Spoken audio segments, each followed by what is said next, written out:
Hello there, and a very warm welcome to Chazingdra Chats, the show where we take a stroll through the life stories of people in the Pokémon community, discovering the 6 Pokémon on their dream team along the way.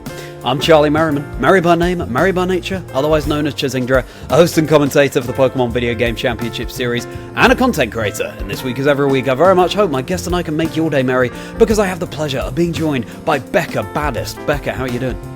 Hey, I'm doing well. That's a really nice introduction. I should take a couple of notes. I'm listing some little bit of accolades when I'm introducing myself.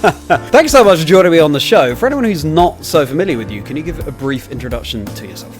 Well, hello. My name is Rebecca. I go by BECCABADDEST online, and I've been playing VGC for about 2 years now, but I really dove into the realm of Pokemon around 2021. Sure, and it all went from there, and we're going to be taking a much deeper dive into all of that very shortly. Yeah, Becca and I have never met in person. In fact, we were just talking about the fact how convenient it would be if teleportation were a thing, and how it's slightly upsetting that that doesn't exist yet. It'd be so much more convenient, wouldn't it, for us all to attend these events, but also just all sorts of things in life. But I sent Becca a random message out. The Blue, of course, was aware of her content. Thank you so much for going along with that random message. Yeah, I mean, like I said, I've been familiar with you and the other EU casters, and I was really excited that you reached out. Just talking to you one-on-one is so funny from hearing your voice just on the stream camera, so I was really looking forward to this. Nice. Well, so are we all. On that note, Becca, shall we dive in? Yeah, let's do it. Amazing, great. Well, what we're going to start with here is very appropriately growing up and your brother and your introduction to Pokemon. Yeah, so my brother and we have about a 5-year age gap, and I think we were very much into the stereotypical hobbies as kids. So he was into video games, and I was into dolls, whether it be Barbie, Bratz, baby dolls, you name it. And we always kind of had like our hobbies separated, so you could always tell like whose pile was what when it came to Christmas. So when I saw him liking Pokemon, I always thought, oh, that's for boys, because we never really played video games together, and he never played dolls with me, so I never played with him. So I always assumed that Pokemon was just his thing. Sure. And I mean that, from what I understand from the topics you sent over to me, that lasted for a pretty long time. Roughly how long would that have lasted until? Yeah, I mean, so as a kid, I never really got into Pokemon. I never played any of the games. I never had any of the plushies.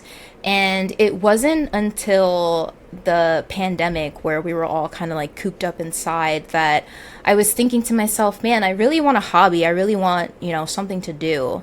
And my mother is an avid collector. She's a collector of many things. And her babies were Pez dispensers, if you know what those are. Yeah. And the Beanie Babies. So when I told her that I wanted to try collecting something, she was all for it, and she was super supportive and helped me get my first batch of Pokemon cards. So during that time was the craze of the Pokemon cards at the McDonald's for the first time. And so her and we just drove to McDonald's, and they only let us get one kids meal for some reason. So I think that day we went to 3 different McDonald's, and I would say like that's how it all started for me when it came to collecting Pokemon cards. Okay. And at the time, before we get too much into that, actually, because I know we're going to be talking about that a little bit later, let's pause on that topic there. And let's just go back to before you got into Pokemon over the pandemic. So up to that point, you said you were when the pandemic came around, you were looking for some kind of hobby to get involved in, but what hobbies had you explored up to that point? But prior to that, I was more into sports growing up. So I played volleyball for about 8 years.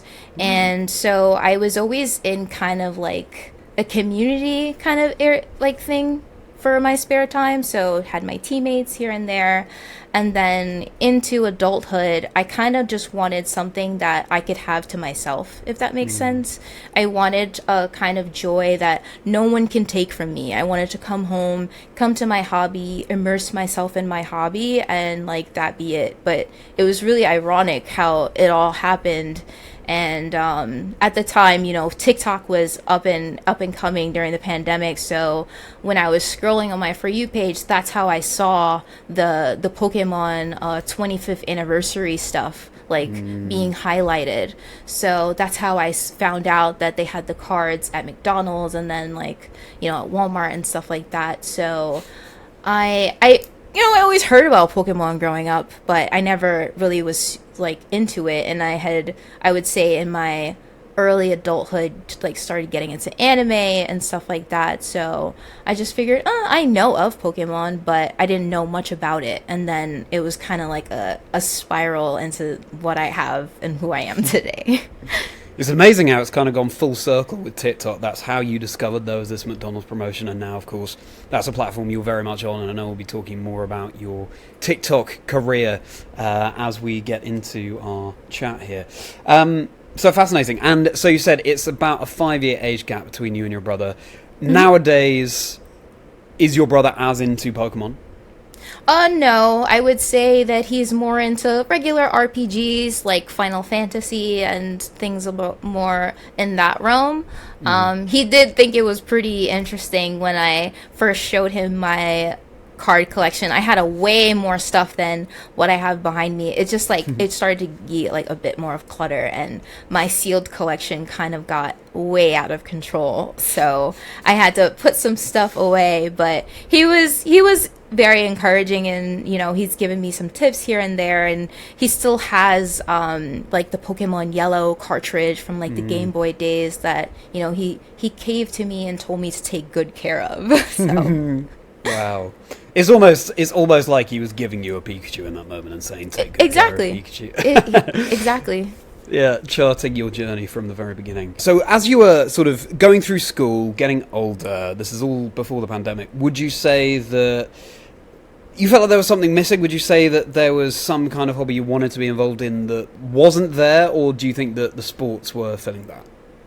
I think that there was a hobby that wasn't there, honestly, because as far as volleyball, it was only for a certain amount of months of the year. You know, like each sport has its seasons, and that was the main sport I did. I didn't do any other sports off season, so that was where my community kind of came from.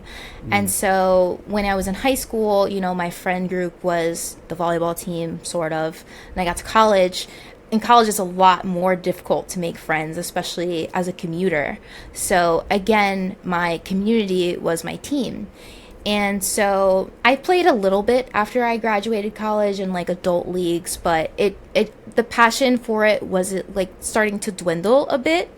And again, I really kind of just wanted something that I could come home to and look at and admire. And again, I've seen my mom collect for my entire life, and just seeing her with her binder and like checking off which Pez she was missing and like which Pez that she still needed to get, telling me the difference between like the soft head Pez's and like the regular plastic ones. So it was something that like I guess was in me from like childhood, but just hadn't been unlocked just yet. That's fascinating. Before we move on here, I realise you asked this earlier, but for anyone who's not familiar with what Pez are, can you just briefly explain? So Pez are just like these little candy dispensers. The candy doesn't taste good, but the little dispensers have different heads of different characters. Like they'll be Disney inspired, Marvel inspired. They have thousands. Yeah. Wow. Okay. Amazing how your mum's collecting hobby has sort of now trickled down. But before we discover more about that tale, Becca, it's now time to introduce what's going to be the first Pokemon on your dream team. So as a reminder, the aim here is not for Becca to build the most competitively viable team in any way. It's just the Pokemon that have been the most special to Becca over the years. She's going to find that for herself however she wants. I have no idea what they are. She's decided on them in advance. So Becca, tell us who's going to be Pokemon number 1. Yes. So as I said, I was introduced to Pokemon only about 4 or 5 years ago now. So my first Pokemon game that I played in its entirety was Scarlet and Violet. And so all of the Pokemon in the Paldea decks kind of have like a special place in my heart. Fun fact, I'm a very sentimental person. So I would say that the first Pokemon that I would put on my team would be Koraidon. So Koraidon has been one of my favorite restricteds to use in VGC. It's quite frail, yeah, and it's a Terra Hog, yes, but I love him nonetheless. And I've always kind of gravitated towards fire-type Pokemon as well.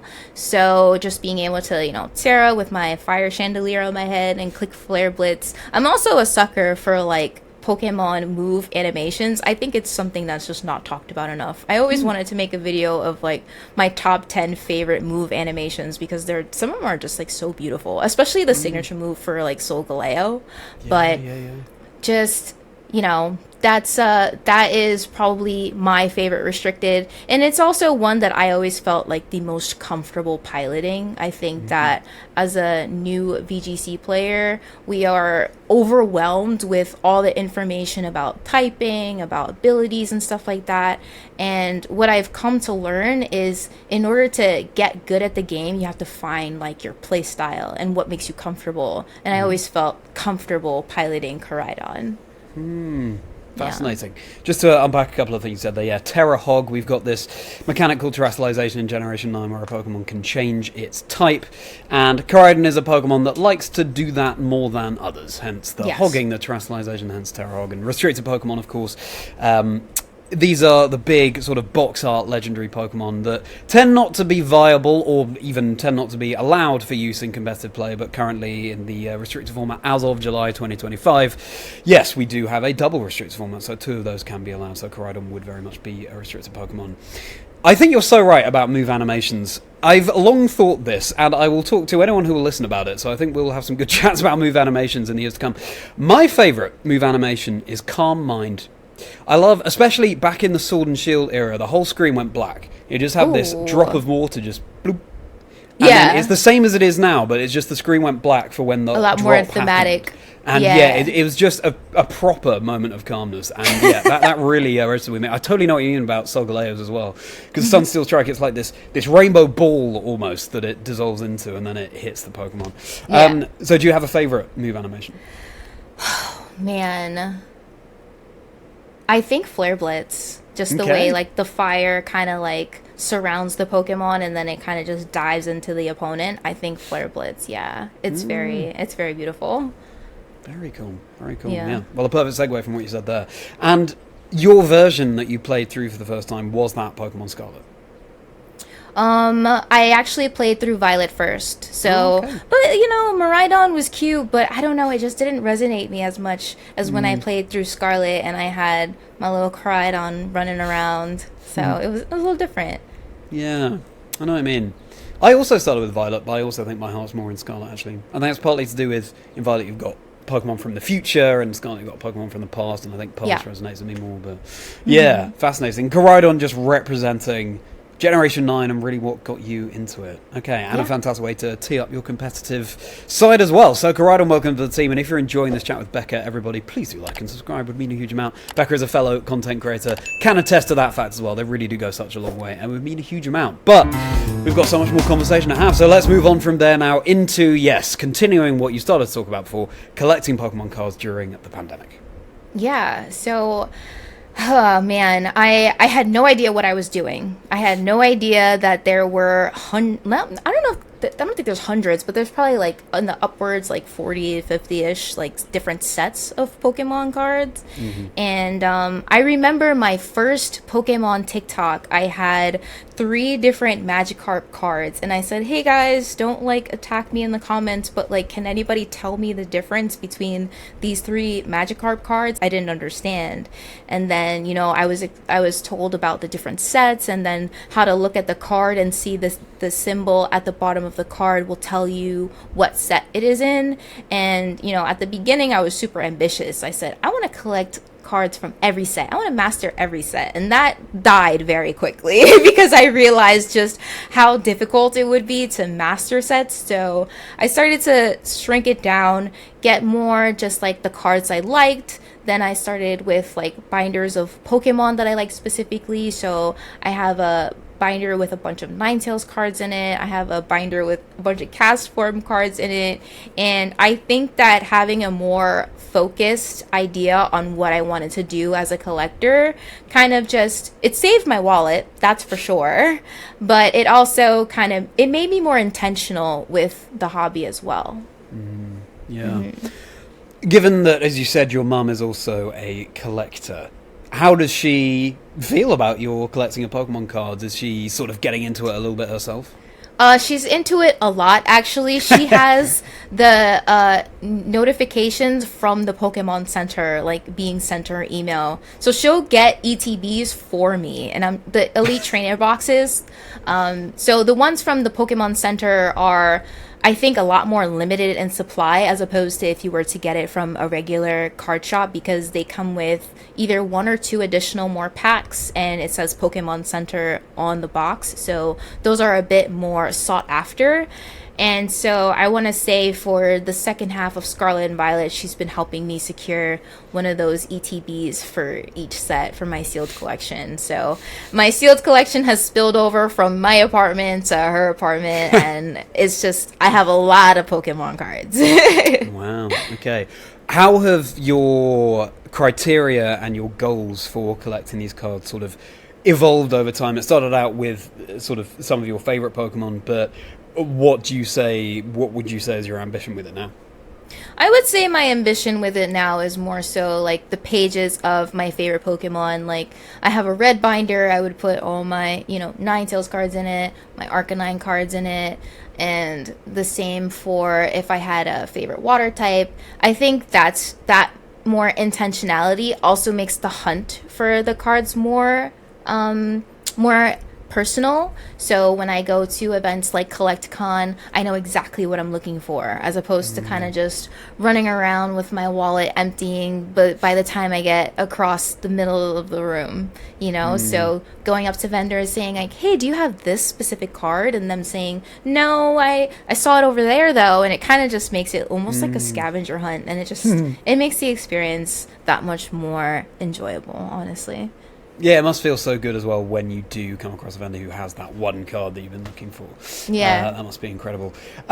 So, over the pandemic, yeah, of course, Pokemon Scarlet and Violet, the first games that you played through in their entirety, they came out late 2022.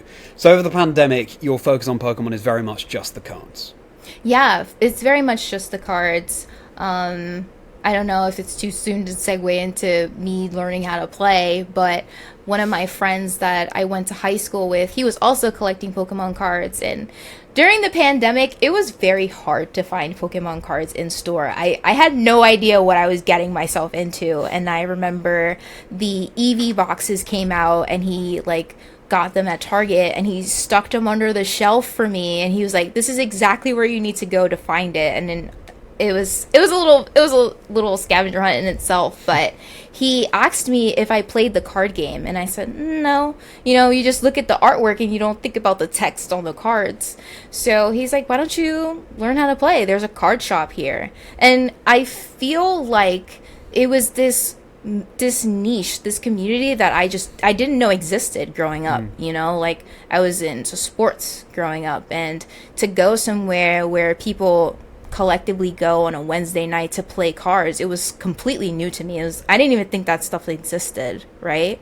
So the first deck I ever built was Flying Pikachu and Arceus.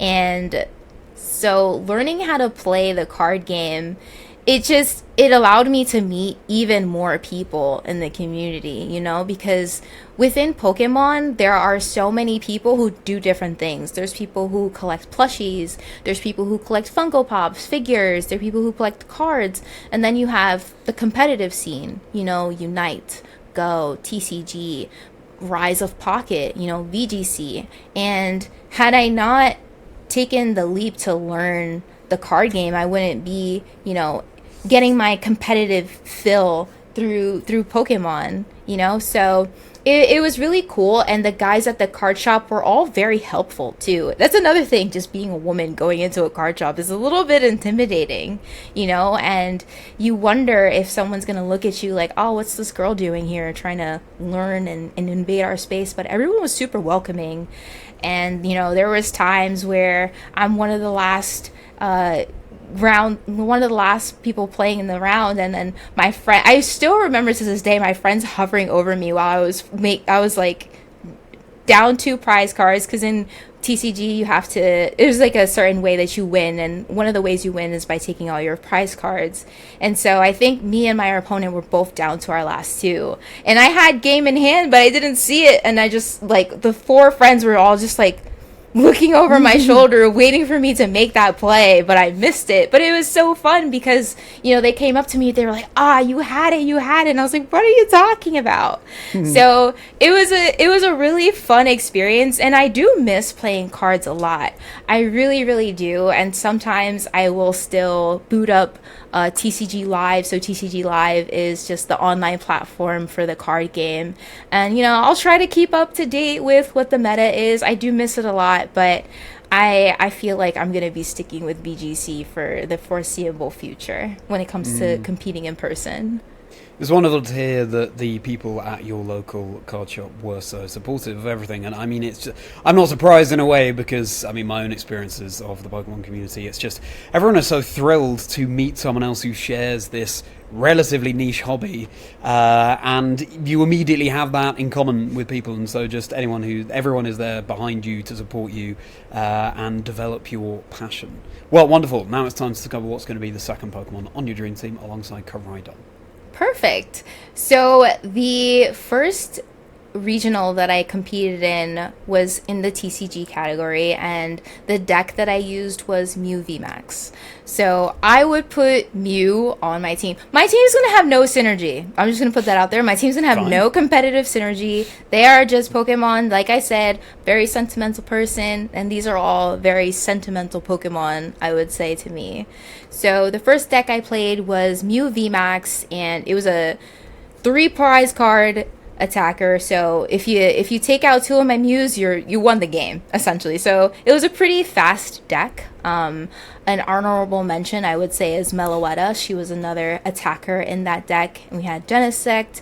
So it was a very draw heavy deck. A lot of cards in hand at certain points, and you're dealing a lot of damage. So Mew is just, it felt like a comfortable deck. But it's funny, the first deck that I played against when I was playing Mew, my Arceus Pikachu deck was a Mew deck, and I was so angry because of how many cards he was drawing, and his turn would last so much longer than mine. I'm like, oh my god, that deck is so annoying. And then I became what I didn't like, and I loved it. So it was one of those full circle moments. But Mew VMAX was one of my favorite decks that I've ever played, and I did really well at that tournament. It was like I said, it was my first tournament, and I went 5-2-2. So in the card game you can have ties. So I won 5 games, tied 2, and I lost 2. I was 1 win away from making day 2 at my first tournament ever. So I mean, I think if I stuck with cards, I would have been a cracked player. I would have been a really good player if I stayed playing cards. But you know, the Pokemon had other plans for me, if you will. So count your blessings, you guys, you TCG players, that I'm not in the bracket. I have no doubt that when the time is right, you will dip your toe back into the trading card game. And potentially as an even better player for all of the video game experience that you've now had. Fantastic. Okay, and so Mew joining team. Well, I mean, the first thing says, as I said, that the aim is not to build the most competitively viable team, so it's all good. Mew represents perfectly this stage here now. Well, Mew, welcome to the team. And now we will go over from there into, so you mentioned this briefly before, CollectorCon 2022, and a deeper dive into that first competitive event, Knoxville in 2023 for the trading card game. Yeah, so collecting wise, Collecticon in Dallas Fort Worth was the first event that I went to in person, and it was a really special event for me because it was the first time that I had met some of my online mutuals. So once upon a time, I was in like a small collaborative group on TikTok. We called ourselves the Poke Hype House, and we just were sharing our collection, just sharing our love for Pokemon and showcasing different things, whether it be cards in our collections or plushies, you name it. We all had it. And so it was my first time meeting them in person, and my mom had come with me to the convention. And I ran into one of the friends, and then we were kind of roaming. I was looking for them a little bit, and then at one point, someone called out to me. They were like, "Becca," and I was like, "Oh my God!" There's just the 3 or 4 of them in front of me. I was like, "Oh my God, it's so nice to meet you guys." And it's so funny thinking about this connection that you build with someone online, and when you meet in person, it's like you guys have known each other for your whole lives. And I think that's something that is so special about making friends within your hobbies, because yeah, it's like something you do for fun, but it's to a degree, it becomes a part of you, and Pokemon has become such a big part of my life compared to what volleyball once upon a time, and the sense of community that I've come to build and come to have through Pokemon is something that I would not trade for the world. Like being able to go to another state and be recognized by whether it's people who watch my videos or it's people who we've connected with and collabed with. It was a very special weekend for me, and to say that weekend was one of the top 5 favorite memories I have of my life, I think really speaks volumes because, we're all grown adults here, but we are all just roaming the convention center on a hunt for what are you looking for, or what are you looking for, and then leaving there and having dinner together and just chatting, and then going up to the hotel room and just ripping packs. It's an experience that I would not trade for the world, just having this innocent fun of something that, like I said, is just bringing us all together, and we're all from different states and sometimes different countries, like you and I. Exactly. Yeah. I look forward to when we do get to meet in person. Yeah. I mean, all fully grown adults, as you say, but young at heart, for sure. We definitely all have that connection to our younger selves and still feel just that same passion for how exciting Pokemon can be.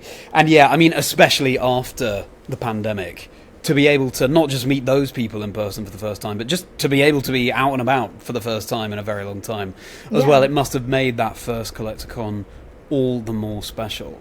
So then from there into your first competitive event, so Knoxville in 2023. So roughly how long after Collecticon would that have been? I think that was the following year because Collecticon was in May, and then I went, and that was in February. So it was the following year where I went on a little bit of a training arc, and I think at the time Drapion was legal. So Drapion was a card that I think the text read, the more Fusion Strike Pokemon your opponent has in play, the less energy it needs to attack. And so Mew was all Fusion Strike Pokemon, and you want to build your bench as much as possible because Mew's attack would like copy Genesect to attack, and Genesect would allow you to draw the cards. So I think almost everyone played at least one copy of Drapion in their deck because if my bench is full, you're essentially attacking for free. And that's so funny that I just remembered that a couple days before I went to Knoxville, I was opening packs and I actually pulled a Drapion, and I brought it with me as like a good luck charm. And I felt like it worked because, again, like I said, I went 5-2-2, and each round I was shaking in my seat. Like, I'm just trying to figure out, like, okay, what do I do next? And in TCG, it's a lot more stressful, I think, than VGC because in VGC, you have the game timer right in front of you, so you know approximately how long you're taking each turn. But in the trading card game, you are trying to do all of these actions in a reasonable amount of time. There's no like chess timer on the table, so you're trying to be mindful. You have to get three best of three done in 50 minutes. Depending on what deck you're running, what your opponent's running, the game might go by slower or faster. So that, knowing my math, what kind of multipliers I'm using to stack, my attacks, it was a very stressful time, but I took each round one at a time, and I don't think I lost until the fourth round. I think I started like 3-0. And then I lost my first round to like a controlled deck, which was really annoying. Not my favorite thing to play against, but I got the loss out of the way, and it was a lot of fun. Again, I had met some people who I didn't know prior, because mentioning the deck I play on Twitter, and then people messaging me like, oh, I play that deck as well if you want to practice on live or anything like that. And just my friend Brad, I remember I had a corner table, and he's just standing at the edge like watching both of us, and it's so funny how clear I have some of these memories in my head, but I think that just goes to show kind of like how fundamental all of them are and how special they all are to me. And I did enjoy it a lot. And the second event that I went to, I didn't have nearly as much time to prep for it, so I kind of bombed my second TCG event, and I didn't want to stop competing, but it kind of like, it was like a gut punching moment, and I was like, maybe I'm not that great at this game, let me try something else. And then I jumped to VGC, which is insanely more difficult than the trading card game, because now I have 100 to 150 Pokemon whose typing, ability, weaknesses, movesets, all this stuff that I should know before I sit down in front of my opponent. Because looking at the team sheet, if I see Unseen Fists, I can't really say, hey, like, what does that mean? My opponent's probably going to look at me and just, they're not going to tell me what it means. But with the card game, everything you need to know is written on the card. So it's a completely different like skill, and I think for me personally, it felt a lot easier to get better at the card game because all the information I needed was right there. As opposed to VGC, I have to know a lot of information going into the match. But again, it's just a lot more fun for me because it's more relaxed. I'm not feeling like I'm on a time constraint. I don't have to worry about outside things distracting me, whether it's like, the people next to me talking out loud, declaring their moves, talking about what supporter card they're using, whether, the fidgeting of cards sometimes distracts me, as opposed to with VGC, I'm just locked in on my Switch. I don't even have to look or talk to my opponent. I'm just looking down at my Switch, selecting my moves, referring to the team sheet here and there. It's a lot more seamless, if you will, where the TCG, there's just a lot going on. Yeah. It's really fascinating. I hadn't really sort of had that thought very clearly that, yeah, of course, in the trading card game, all of the information is right there in front of you on the card. But as a newcomer to the video game, you just have to have that background knowledge. And I think, I guess I'm someone who's played the video games for quite a lot of my life, and so it's just built up that information. But yeah, absolutely, for a new player, it's definitely more overwhelming. But I mean, coming off the back of Knoxville, you must have felt really proud of what you'd done. For sure, yeah. I just felt like this overwhelming sense of like confidence and achievement because, again, it's my first event and I was so close to making a day 2. And I think that's why the second event that I went to, Hartford, hit me so hard because I didn't have enough time to prep. I changed my deck the night before to a list I never should have played, and I did horrible. So it was kind of like, it almost felt like, was I that good? Like, was it a fluke? But I know it wasn't, because again, I just didn't have the time to prep, and I changed my deck last minute to something that I wasn't comfortable with. And I think that ties into what I said with VGC as, finding the team that you're comfortable with, finding those Pokemon that you're comfortable piloting. And both games have their own meta. There's this ideal 60 for this deck, and there's that ideal 6 composition for this team. But every now and then, I do think it's okay to tech a card here for your play style. I do think it's okay to drop Draco Meteor for Dragon Pulse because you don't want to miss, you know? So just finding those things that make you more confident in your gameplay, I think will spill over into the results you get at the tournament. Yeah, absolutely. Yeah. I think the mental element of, well, I mean any game, but to focus on competitive Pokemon, of course, is not talked about enough, and so much more goes into that than might first meet the eye.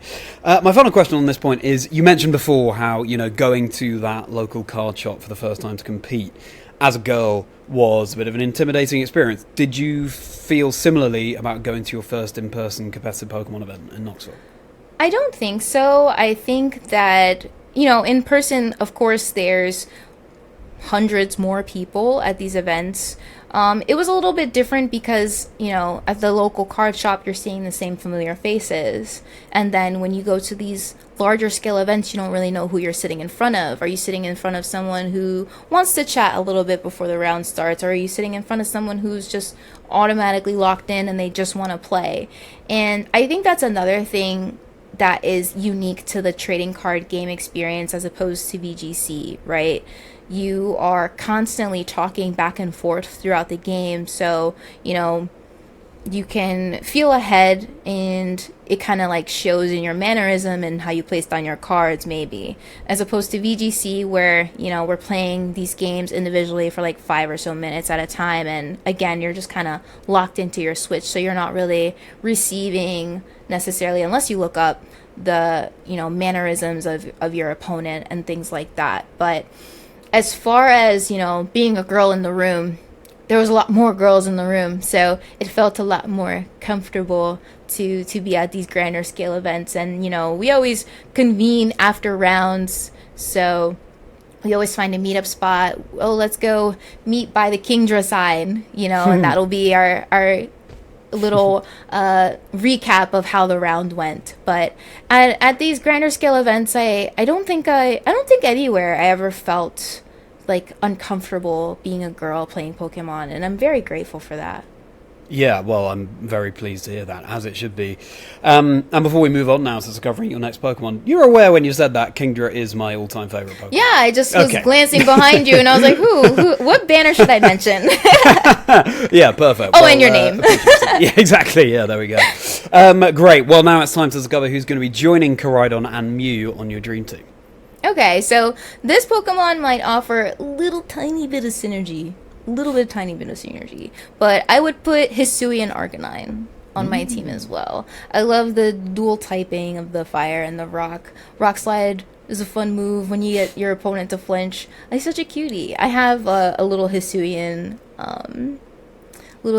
plush up there, and I have the Kanto version as well. I used Kanto Arcanine on my first team, and then I used Hisui and Arcanine when it became legal. And I remember, was it like 5 or 6 events where when it was introduced into the format, I think it was on all the champion teams. Like Hisui and Arcanine had a very deep run in VGC. Yeah. And so I remember, I think it was Regulation F, I built a team around Hisui and Arcanine, and Kingdra was actually on my team as well. It sounds funny, right? I have a fire Pokemon on a rain team, but I was more so using it for like the flinching, and I think I terra'd grass at the time because I think there was a lot of water Pokemon in the format that were just giving me trouble. But it's definitely one of those mons that I felt comfortable piloting, and it's a cutie. I love it. I love cute Pokemon. Very nice. I mean, you mentioned Arcanine before, along with your love of Ninetales, and to have the Hisuian version join here. For anyone unfamiliar, yeah. You might be familiar with the original Arcanine, the Cantonian Arcanine, as in the Arcanine from Kanto, but Hisuian Arcanine is the Arcanine from Hisui, the ancient past of the Sinnoh Pokemon region, which is a fire and rock type. And yeah, Rock Slide, a move that can make your opponent flinch so that they are unable to act this turn. And are you saying the Hisuian version purely because of that rock and fire typing, or is there also a love of Legends Arceus in there too? Oh no, there is no love for Legends Arceus. I can't get through the game. The piloting is so difficult. I can't tell you how many Pokeballs I wasted trying to get the first Pokemon that I saw on the map. I couldn't play through it. I will eventually go back and try to play it, but it was a skill issue. It was a skill issue. I see. Yeah. I'm looking. Yeah, I think you'll be in for a treat when you do go back and play through the game. It's a lot of fun. But yeah, you're right. It does work differently from other Pokemon games. Hisuian Arcanine joining the team. Yeah. Love to hear that it was on a team alongside Kingdra as well. And yeah, as you say, potentially, in the rain, the fire-type moves do less damage, and that's why you're saying it's maybe anti-synergistic. But Hisuian Arcanine joining the team. So far in your team, you've got Dragon and Fighting, Psychic, and now Fire and Rock. So all unique types so far. We'll see how that continues to develop. But from there, we will head smash into June 2023, your first North America International Championships, and your first time competing in the video game. Yeah. So again, I had a really rough time, I guess you could say, coping with my loss in Hartford for TCG. And I said that I wanted a fresh start. And so I think that weekend I bought Violet for the first time. This was all of Pokemon was introduced to me over the span of 4 years. So I buy the game, I play through it, I have to beat the game, right? And I'm figuring out how to collect my team. At the time, I was looking on Twitter to see what VGC players I could follow to try to learn from and things like that. And one of my cousins, he loves Pokemon, and he had been competing kind of on and off locally, and I didn't know that. And so I remember he came here and he set up his Switch, and it was kind of like a lecture where he was like, okay, this is what this symbol means. This means this is a physical attacker. This means it's a special attacker. And in hindsight, I learned a lot in about a month, because I think Hartford was in May and then NAIC was the second week of June. So in that month and some change, I had to figure out how to battle, essentially, because I've never done it before. And, I didn't have a great record. I went 4-5. But I mean, I think at the IC level, that was pretty decent, for my very first event. And I'll never, ever forget my first opponent, Henry. He's an Australian player. And he was super friendly. And I was telling him, yeah, this is my first anything ever VGC. And I took a game from him. I did. I took a game from him. I'll never forget his Annihilate, though. Annihilate and Iron Hands were two Pokemon when I first started playing that gave me a lot of trouble. So with Annihilate, the more you hit it, the more it gets a boost to its signature move, Rage Fist, and that can do just insane amounts of damage. It can KO, one-hit KO a lot of Pokemon. And then with Iron Hands, it's a very bulky Pokemon, and you throw Drain Punch on it, and it's super annoying to get rid of. So again, at the time, I'm learning the mechanics of the game. It didn't always click to me, okay, let me try to burn this target, because burning will half his attack stat and lessen the amount of damage that they're doing. So it was a lot of learning that I took away during that first tournament, but I had so much fun. And I felt so much more relaxed, because I'm doing this for the first time. I just learned the game. I just bought the game. Everyone in VGC was so friendly, and that's not to say that they weren't in TCG, but again, it's a different kind of stress level, if you will, as opposed to, we're just sending our Pokemon out, crit here, crit there, and stuff like that. So it was a lot of fun, and I got to meet some of those players that, I followed on Twitter for the first time, that I was kind of inspired by and wanted to kind of gravitate towards. And I think that in every game, you kind of try to build your own community within, whether people have testing partners or they have people who they build teams with, so I'm still kind of navigating that. I think that for the most part, I kind of see teams that I like, and I think, let me try that out, let me see how I can pilot it, and then I go from there. I think that team building is a skill that very few people have, because there's so much that goes into it.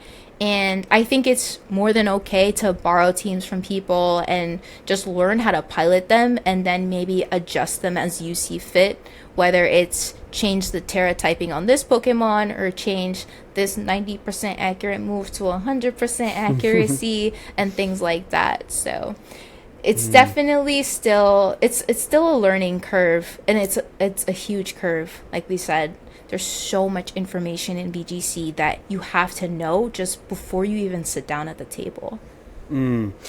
So much experimentation and creativity that can express itself through doing that, though, which is really exciting. So a lot to unpack there. Really interesting stuff. So when you played through Violet, of course, I guess there was a bit of a timer on it because you wanted to compete in the video game at the North American International Championships, and you had to beat the game to get access to the Pokemon you wanted. But did you enjoy also playing through the game? Yeah, for sure. I appreciated how easy it was. I have been going back in some of my streams and playing older games. I played Fire Red for the first time a couple of months ago, and the pacing of the game is just so much more different. And the rival is so much more difficult, I think, in the older games than it was in Scarlet and Violet. So Nimona, she was a character, you know, she was always in your face. She always wanted to fight. And, you know, that's fine. We accept the challenge, and, you know, our Pokemon get stronger along the way. So it is so funny to play that game and then go back and play the other games and say, oh my gosh, like, this is kind of hard. Like, you guys played this when you were like 5-6 years old. Like, this is difficult, you know? Yep. But I think that just makes the journey like that much more fulfilling. I remember, who did I catch first? I don't remember. I think Zapdos was the first legendary that I caught in Fire Red, and it took me 2 days to catch it. Meanwhile, in Scarlet and Violet, it's just so much easier. But it just makes those encounters just so much more special. But I think I was able to beat Violet in a week. I think I was able to beat all the gyms and like do the Elite Four, and even the champion of the game felt like cake, I'm not gonna lie. But the champion in Fire Red, different story.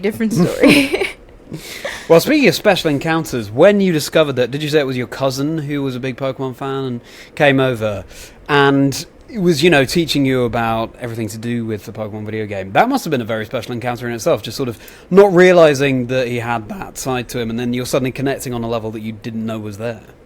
Absolutely. So it's so funny. We call him Homeboy, but Homeboy and I have gone to Pittsburgh together, you know, and that was a 6-hour drive for us. And, you know, he's always texting me on the side like, hey, I want to test this team. You want to see this team? And it's so fun to see like this side of him. And like you said, feel more connected to him because, you know, I grew up with him and his sisters. But he and I always talked a bit more, but this just felt like an added layer to our relationship. And, you know, he's here explaining, you know, the status is, he's like, all right, so this is what happens when Trick Room gets sets up.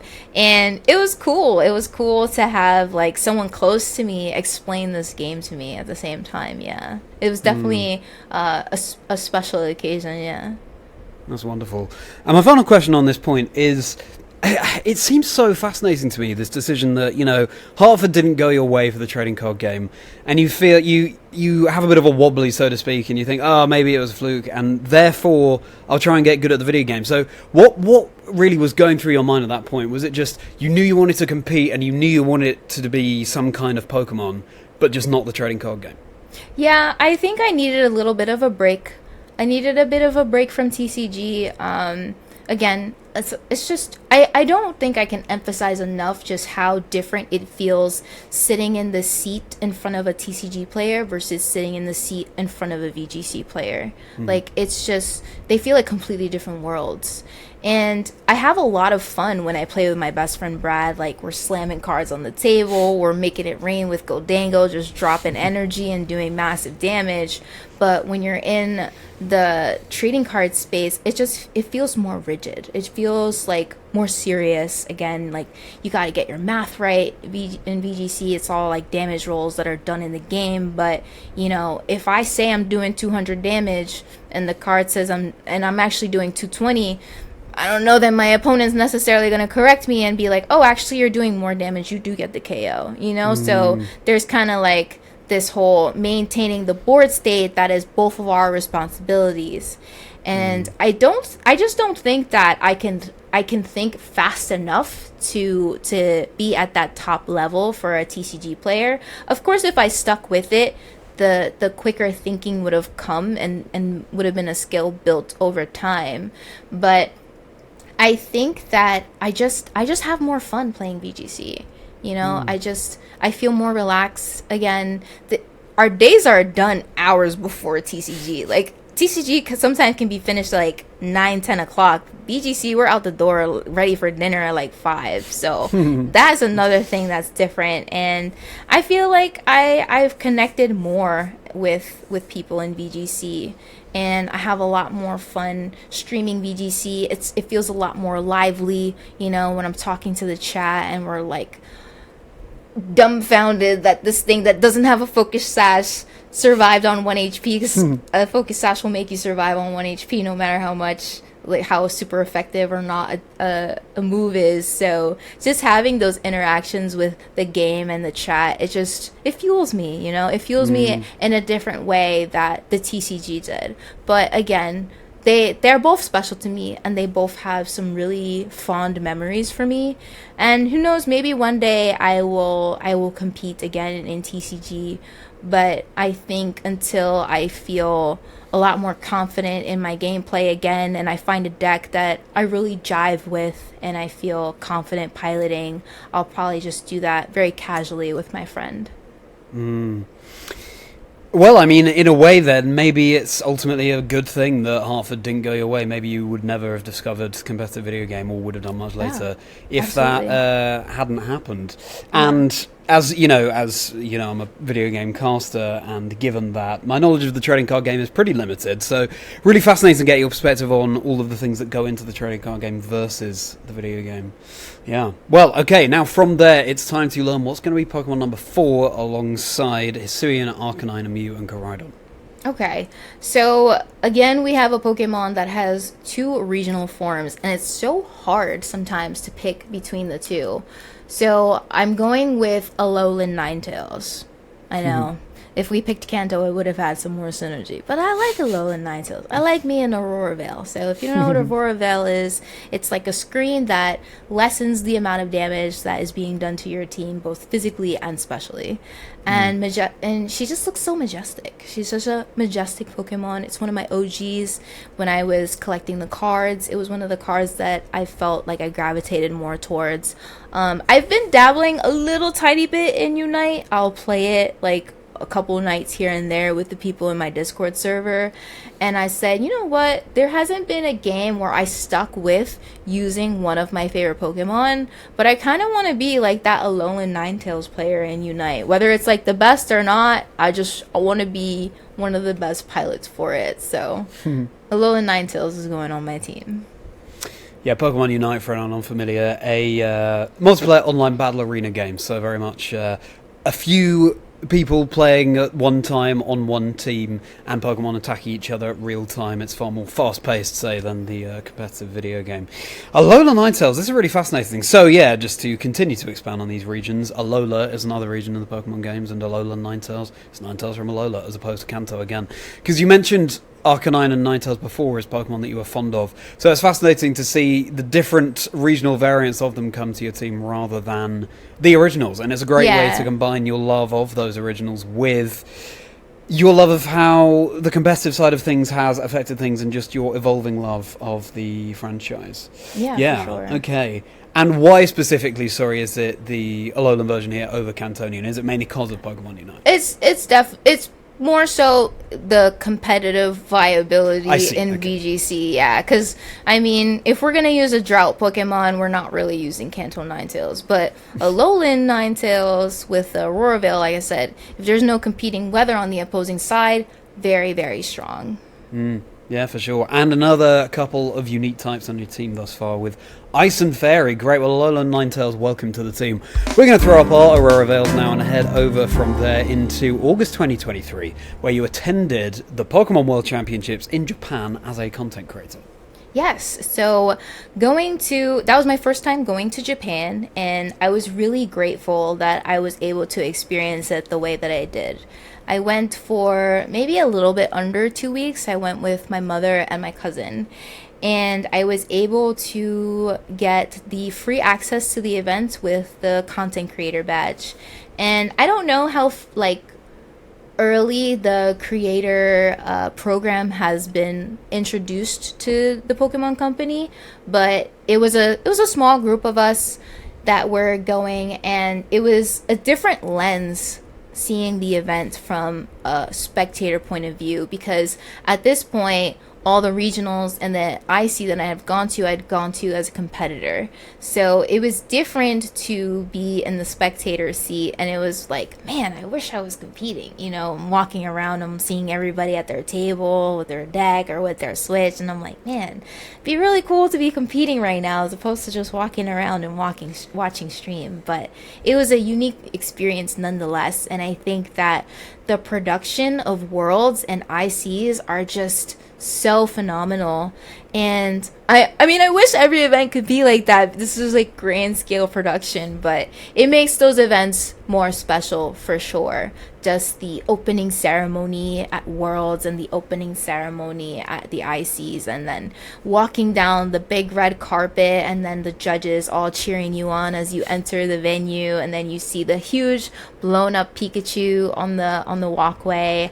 And it's a unique experience, and it was really cool to walk around the venue with no stress. I'm not worried about my next round. I'm trying to just roaming around and taking in all the scenery, all the production, the Pokemon Center, and meeting other players that I really like and admire, and just chatting with them and seeing how their run is going.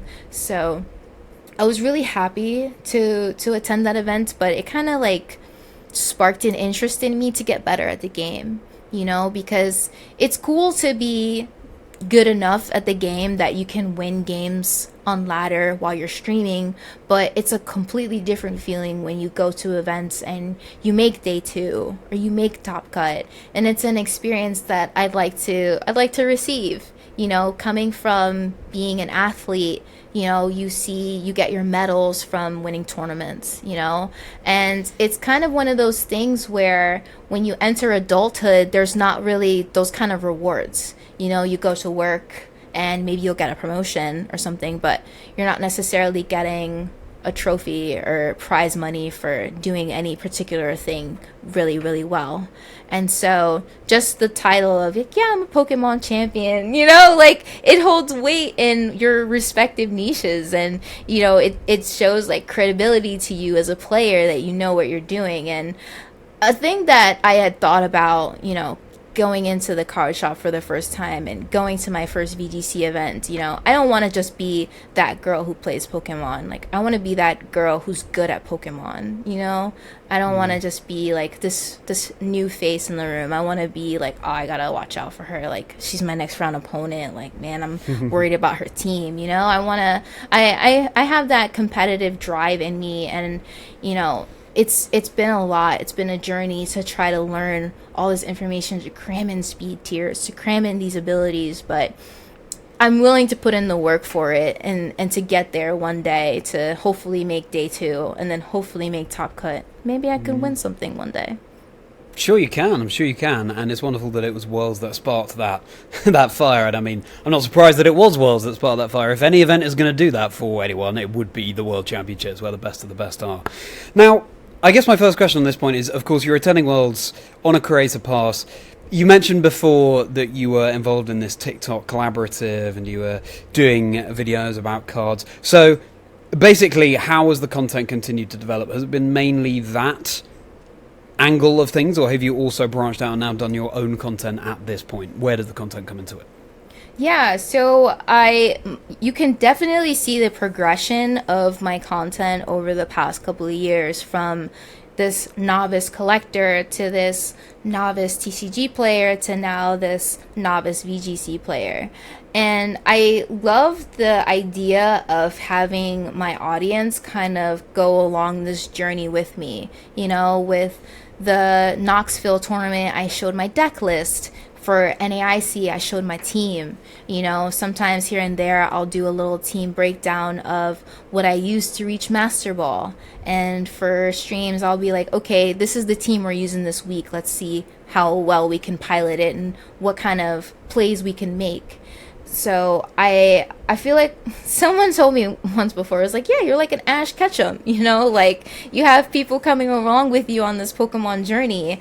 And it shows in kind of like the progress of the content that I make. And right now my focus is making beginner friendly VGC videos.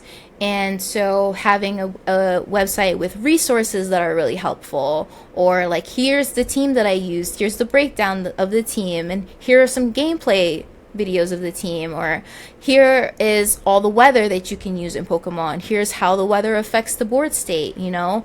And these are things that I'm learning at the same time, and I feel like they need to be kind of taught in an elementary way, you know, a beginner friendly way. And I have like that fresh lens, I feel, to kind of introduce people to it so that we can sort of learn together. And I think that's kind of what I feel really draws me into a certain community, is like we're all kind of just learning this together, you know. It can be so difficult to be a top player. Like I was watching an interview that Fede had did with another VGC player, and he was talking about how he's been playing for like 8 years, and he felt like in maybe the last 2 or 3 is when he really started to see like those strong results. And it kind of goes to show that there are some people who can be good overnight, but there are also people who come from different areas of Pokemon, whether they play singles or they've played doubles, and then it's kind of like all this information that they've learned over the years and then spilling out into their first, second, third, fifth, 10th VGC tournament that they're in, you know? So I think that I was really hard on myself when I lost big at that second event, because it was only my second event, you know. And some people, they go seasons like that, but I kind of cut it short, you know, because I felt so defeated. But I'm really glad that I didn't feel so defeated that I stopped competing altogether. And I kind of just was like, okay, I'm new, so let me try this too and see if I like it. And if I don't like it, I can always come back, you know. Yeah. Absolutely. And Fede, who you mentioned there, Federico Camporesi, the current North America international champion, player who's had some fantastic results recently, as you say, and before that too. So was it just, you know, you said that it was when you were going through TikTok and you saw this Pokemon promotion that was happening. Was it just that planted the seed for you to think, oh, maybe I could create content myself? I don't know that it was really that. I didn't really start collecting with the intention of documenting the journey, because like I said, I wanted something that I would have for myself. But then it kind of spilled into this whole building a platform and building a community and people kind of coming along with me. And so the first video that I made, I had seen people post things on TikTok like that before, where it's just kind of like a real time, let me get some feedback from people, you know, just leave it in the comments. And it got a lot of views, it got a lot of comments, you know, about people trying to explain different things to me. And I was like, oh, that's really cool that there's people out there that kind of do this regularly. And so I started with that, and then I went to the flea market and I did a little flea market haul of everything I got, and then I started doing pack openings, and then I started connecting with other collectors.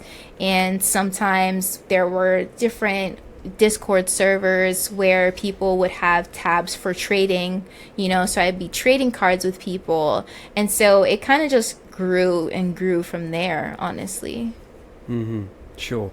So by the time you are, you know, the World Championships in 2023 comes around, you have that passion now to create content as well. Okay, brilliant. Yeah. So now it's time to discover what's going to be Pokemon number 5 on your dream team alongside Koraidon, Mew, Alolan Ninetales, and Hisuian Arcanine. Okay. So the next Pokemon that's going on my team is going to be Iron Crown. So Iron Crown, when it was first introduced, I was like, I want to use that. It's a really nice, majestic looking design. And so I can't remember the full 6 I had, but it was definitely Iron Crown with Expanding Force. So the move that becomes a spread move if the psychic terrain is up, and then Tachyon Cutter, its signature move, was great for breaking focus sashes because, you hit something once, okay, the sash is broken, but you hit it again, then they're done. So I really felt confident in piloting Iron Crown. It felt easy to use, it felt very straightforward. And I think it was Worlds last year in 2024 where we had the first restricted format. I got inspiration from a really good VGC player, Riley Factura. He used Miraidon and Iron Crown. And Miraidon has this spread move that also hits his opponent. I think it's Discharge, where it hits everything on the field. And he made his Iron Crown Terra Ground to be immune to it. So Terra Ground, Terra Blast. And I was like, oh, that looks like a really cool team. And then, I kind of recreated it myself after that event, and I was using it a lot. And it just feels good to win games with Pokemon that you like. Again, Pokemon that you like, Pokemon that you feel confident using. And is Iron Crown the greatest? Not necessarily, but it was fun to use, and it had some really good offensive synergy with what I was using at the time. So I would put Iron Crown on my team. Yeah, and if you're not having fun, then while you're doing whatever it is that you've chosen to do, that's why we're here. And then we're playing Pokemon, for goodness sake, as well. We're playing a family-friendly game. It's all about having fun.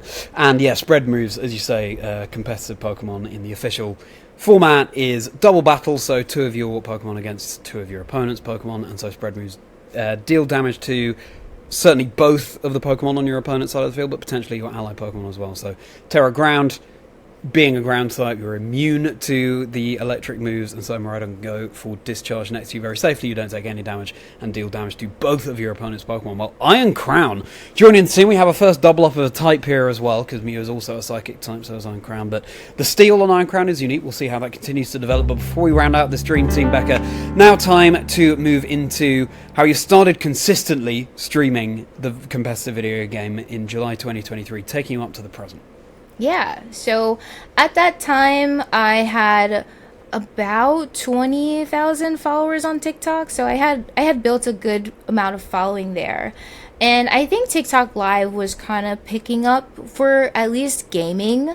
So that's where I started streaming pretty consistently. I would stream in the mornings before work. Sometimes I'd start at like 9 a.m. And then I'd stop like around 11 or 12. And, I wanted to build the confidence there where I already had a small following before I moved over to Twitch.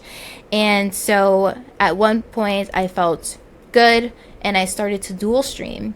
But when I was dual streaming between TikTok and Twitch, I didn't tell anybody I was live on Twitch because there was like 6 people watching. So I was like, let me just see how organically this can grow, So from that point, I think I started consistently streaming in July 2023, and then it was in 2024 where I started to do the dual streaming on Twitch, I think. And then from there, keep growing, people are coming back, and I think that there was another new VGC player who did a video on resources and helpful VGC players to watch that were streaming, and he gave me a little shout out. It was really cool. And from there I just became more confident in my gameplay because I was getting these reps daily of practicing with these teams, and I was getting real-time feedback from people in chat. I'll say, oh man, that did a lot of damage, and then they'd say something like, oh, it's probably choice specs, and choice specs is one of those damage modifying items, and it's like, oh, okay, yeah, that makes sense. You take these little mental notes here and there, and again, it's kind of like I'm learning with my community and I'm getting that real-time feedback that I'm really appreciative of. So I think that streaming has also, it's again allowed me to be exposed to more people in the community, whether, they're scrolling for something to watch in the morning, while they're at work and they see my BGC stream, or they see like a gameplay stream of me playing Fire Red, or I recently tried to pick up Emerald.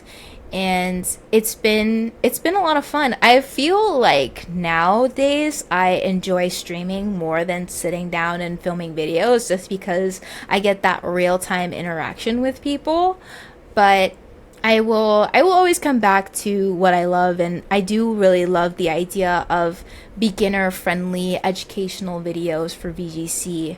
I just want to make sure that I'm confident in what I'm saying before I put the videos out there, because it shows in your mannerisms and how you carry yourself through your videos if you know what you're talking about. So I definitely want to continue to build on the skills that I have, refine them, get better, get more game knowledge before I continue to put that kind of content out there. Yeah, totally understandable. Coming all the way back to something you said near the very start. As you were growing up, you said you were playing with dolls, your brother was playing with Pokemon, and therefore you always saw Pokemon as a boy thing. But now, of course, you're so immersed in Pokemon. So just how does it feel now to have sort of totally turned the tables on that? Yeah, I do feel like Pokemon is for everyone. And I do think that there's a lack, of girls playing Pokemon competitively. I do hope that, as the game continues to grow, because Pokemon has grown just so much in the 2-3 years that I've been playing. The cap size for these events just keeps growing and growing each year. And I really do hope that the videos I make too allow girls who play Pokemon to think, oh, I never thought of doing it competitively. Let me give that a try. And I hope that, when I go to these events, that I come off as personable and they feel like they can come up to me and say, hey, like, whether or not they saw a video that I made, like, hey, girl, like, I see you're playing Pokemon, like, what's your team? Like, how'd you come up with your team? And kind of just, like, building off of that, because it is cool that all the guys have been so welcoming, but there's always going to be like a bit of a disconnect, So it feels good to have other girls in the community that you can kind of lean on for different things, I mean, it's great that there's no line to the bathroom. I'm not going to lie. It's really great that there's no line to the bathroom. But it would be really cool to see more women playing competitive Pokemon. Agreed, and thank you so much on behalf of everyone for being a figurehead leading that. I think, we all want to see more women at these events, and it's fantastic that you're doing what you're doing. And just to expand on something you said there, shiny hunting, there are ultra rare, alternately coloured versions of Pokemon, of every single kind of Pokemon, and shiny hunting is looking for those rare variants. So definitely on the more casual side of gaming rather than the competitive that you're talking about there. All right then, Becca, well, now it's time to round out your dream team. So who's going to be Pokemon number 6? Alright, so Pokemon's number 6 is going to offer a tiny bit of synergy. So the last Pokemon that I would add is Indeedee. So Indeedee is a Pokemon whose ability will set the Psychic Terrain, so that is going to allow that move on Iron Crown to be a spread move. But one thing that always gave me a hard time in VGC was dealing with priority. Dealing with Extreme Speed, dealing with Sucker Punch, those kind of moves that go immediately first, kind of disrupting the game plan. Fake Out. There was, I think when Incineroar and Rillaboom were first introduced, you always kind of saw that duo on the team. So with Fake Out, it's that move that causes you to flinch. So it essentially steals a turn from you. And then with that constant recycling of the Fake Out pressure, with doing U-turn to pivot that Pokemon out, with Parting Shot again to pivot that Pokemon out to bring something else in, and recycle the threat of Fake Out, basically your opponent stealing a turn from you. I just couldn't take it anymore. So Psychic Terrain is really helpful for that. And the move Follow Me, redirecting attacks away from the Pokemon that you want to stay on the field longer, Helping Hand to boost the damage output, of your Pokemon. So I think every team needs a little support, right? And I think that Indeedee, she can be the backbone. She can be a real backbone for some teams out there. And so I think she's well deserving of her 6th spot on my team. Indeedee. So yeah, specifically Indeedee female joining the team. Yes. Fantastic. Indeedee female, yeah. So that's the 3rd psychic type in your team now as well, alongside Mew and Iron Crown. So a little bit of a preference emerging here, but you talked about how much you like fire types earlier. Yeah. Would you say psychic is also one of your favorites? I think that I have a good amount of favorites in a few different type categories. And again, I think this team is more so in all the teams that I've used who I've felt the most comfortable piloting as opposed to what their typing was. I think that's more what it's come down to. Yeah, fair enough, and that just so happens to be psychic. Fantastic. Well, this means, Becca, that your complete dream team is Koraidon, Mew, Hisuian Arcanine, Alolan Ninetales, Iron Crown, and Indeedee female. So what we've got? What I love, first of all, how your first Pokemon was from the most recent generation, Generation 9, and then your second Pokemon was from Generation 1, going all the way back. And then we've got another Generation 9 in there with Iron Crown. We've got arguably Generation 8 with Hisuian Arcanine, Generation 7 with Alolan Ninetales, and Generation 8 again with Indeedee female. So fairly more recent Pokemon, which makes sense given when you got into playing the game. Now I have to ask you, if you were to choose one of these to be your partner Pokemon, which would you choose? My partner. I think Mew. I think I would pick Mew because I felt that was the springboard of me getting into competitive Pokemon. I think I would pick Mew. Mew, wonderful. Yeah, here it is. Got my Mew plushie here, just so happens. I have the same one. I think it's up there. Yeah, it's up there. There we go. Excellent stuff. Mew going to be a partner Pokemon. I think that's a really fantastic option. I mean, it is the one Generation 1 Pokemon on your team, so it sort of represents the heritage that I guess goes back to you and your brother when you were younger, but then also bringing you into the present of the trading card game. And as you say, well, then paved the way for where you are now. So Mew, perfect answer. You are Becca's partner Pokemon. And now a slightly different kind of question for you, Becca. If you were a Pokemon, based on everything you know about yourself, what do you think you would be? If I was a Pokemon? Let's see. I think I'd be Koraidon. Do you be Koraidon? Okay. I'd be Koraidon, yeah. I like the physical attackers a lot. And dragon fighting, though, you know, a fairy can kind of like flick us on the shoulder and we'll pass away. But I like its design. I like the ancient Pokemon. I got respect for the ancient Pokemon. And again, I really like physical attackers. I think I feel really good using like Koraidon, Urshifu, the Ogerpons. Yeah. Okay. I guess what I mean more is like, which Pokemon do you identify the most with? Like in day-to-day life, would you say you are a Koraidon? I mean, I can see it. I could see it too, honestly. I can see it, yeah. Yeah, brings the sun. I love natural sunlight.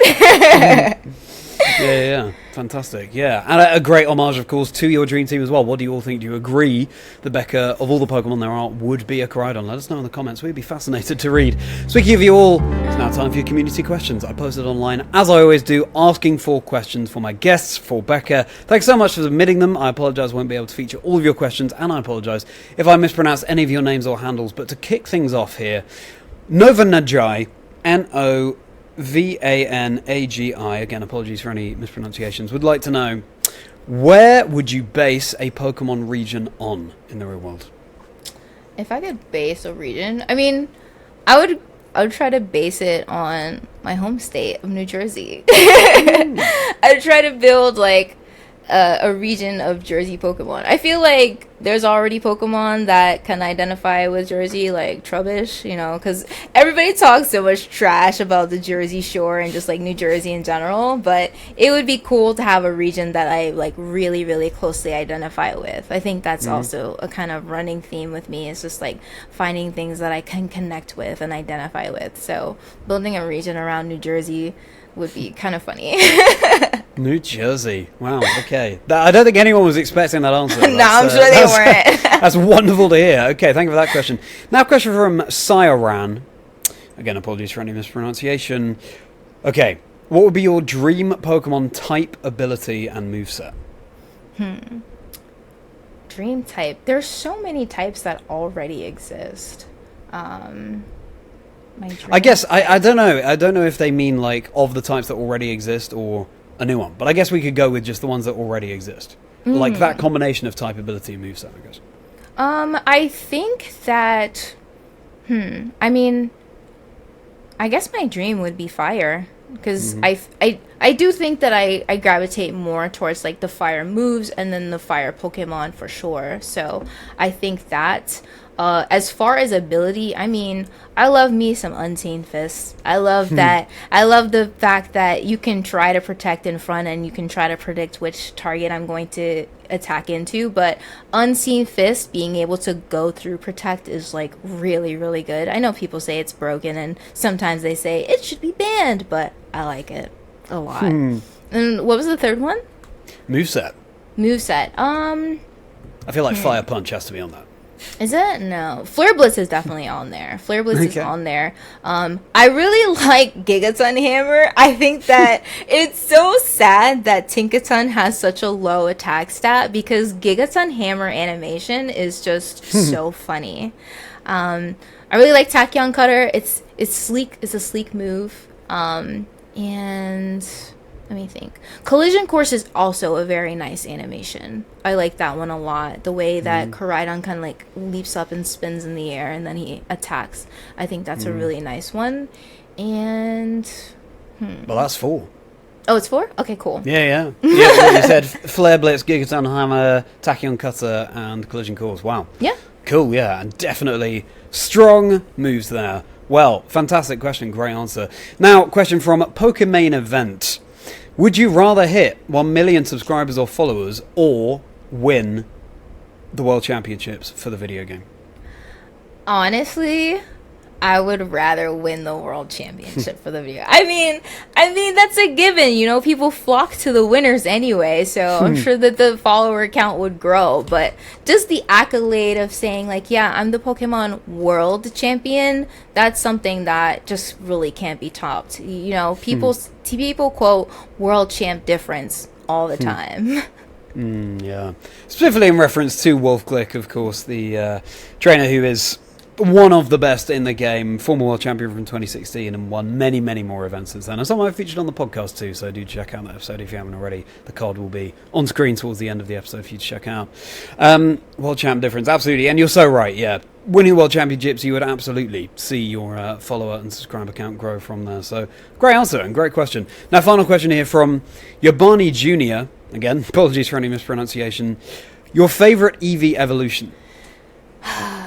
Honestly, it's probably Vaporeon. I feel like I have the most Vaporeon merch. I do also really like rain teams. I think that as far as diving into weather, I learned how to pilot rain teams before I learned how to pilot sun teams. So I do also have a special place in my heart for water types. And I have this really, really cute Vaporeon book bag that I am obsessed with. So that's why I'm biased towards it. I don't like Flareon. I feel like Flareon is just like kind of there. That's one of the evolutions that I don't really like that much. Yeah. Flareon's one of my favorites actually, but mainly because all the way back in the day when I played Pokemon Blue, that is what I chose to evolve my Eevee into, so it's just that nostalgia there. But Vaporeon, yeah, it makes a lot of sense. Well, thank you so much for all your questions there. If you'd like to submit a question for a future guest on Chazingdra Chats, that you can keep an eye on my handles, or my socials even, at Chazingdra, across all of them, X, Blue Sky, Instagram, TikTok, and of course YouTube. That's where I post the call-outs for questions for my guests. I would love to hear what you'd love to hear. Right then, Becca, so we've heard a lot about you up to now, but what's next for you? What's next for me? Well, I know that Worlds is coming up, so I will be comfortably watching here at my computer, but I really just want to improve at the game, honestly. I want to get better. I want to be able to compete at a higher level. So during this off season and then the first couple of months of next season, I'm really going to try my best to lock in and learn, I think, the basics of the game, because the basics are so fundamental and can be built upon just in all aspects, whether it's team building, moveset selection, everything just comes from the basics, just the parts of a turn, knowing the natural base speed of who's gonna likely move first in a game state is really important. So I really want to hone in and sharpen and refine my basic skills over these next couple of months. And I'll be doing that on stream if you guys want to come through. Yeah, fantastic. That sounds like a give, based on everything you've said so far, it sounds like a fantastic use of this summer break to be able to really hit the ground running come next season. Wonderful. Okay, now final question for you, Becca. Looking back from now as a Pokemon video game content creator all the way back to the younger Becca who was growing up not really aware of what Pokemon was other than through her brother, what advice would you give to that younger you? I would tell her to go play Pokemon for sure. And again, like I said, when I went to the card shop for the first time, I was introduced to this niche that I didn't even know existed.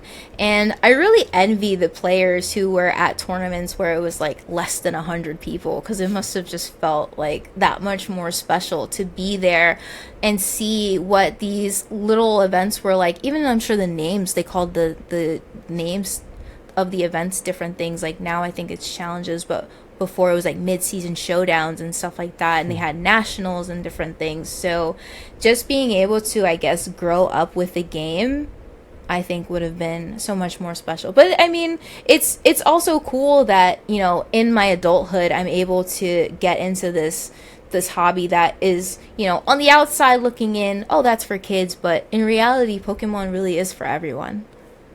It is for everyone, and not just because it's family friendly, but as you say, it's the competitive video game, the competitive trading card game, all of them. They're very intellectually stimulating. There's a lot of decisions that have to go in. There's a lot of hard work that has to go in order to rise to the top. So that's really, really heartwarming advice. Thank you so much for that, Becca. And the chat does not end there, because now we'll be getting into Becca Baddest's Rapidash round. 15 or so minutes of bonus questions that Becca has not prepared for. And as with all my guests, there's so much more I want to take a deeper dive into. I want to hear, first of all, about the origins of that online name, Becca Baddest. I also want to hear if Becca would have any advice for aspiring creators or competitors. I'd like to know any hidden talents or fun facts about Becca and the Pokemon that Becca would want to be. We've heard about the Pokemon that she thinks she would be, and plenty more questions like that. If that sounds of interest to you, you'll become a YouTube channel member where you get access to 4 bonus videos per month, all the Rapidash rounds I do with all my guests, as well as plenty more perks, or you can buy the Rapidash rounds individually on my Patreon. All the links will be below, and fundamentally I really appreciate the fact that you've listened to or watched this episode in its entirety, but if you want to hang out with me and Becca for a little bit longer, then that option will be there for you. Again, links below. But Becca, thank you so much for joining me on the show. It's been such a pleasure taking a bit of a deeper dive and learning a bit more of your backstory, so thank you. Yes, thank you so much for having me. It was really great to have this one-on-one conversation with you, and thank you to everyone who submitted questions for me. Absolutely, yeah. And if people want to keep up with you online, Becca, where can they find you? You guys can find me, Becca Baddest, on all platforms. Twitch, YouTube, Twitter, and Instagram. And TikTok. Simple as that.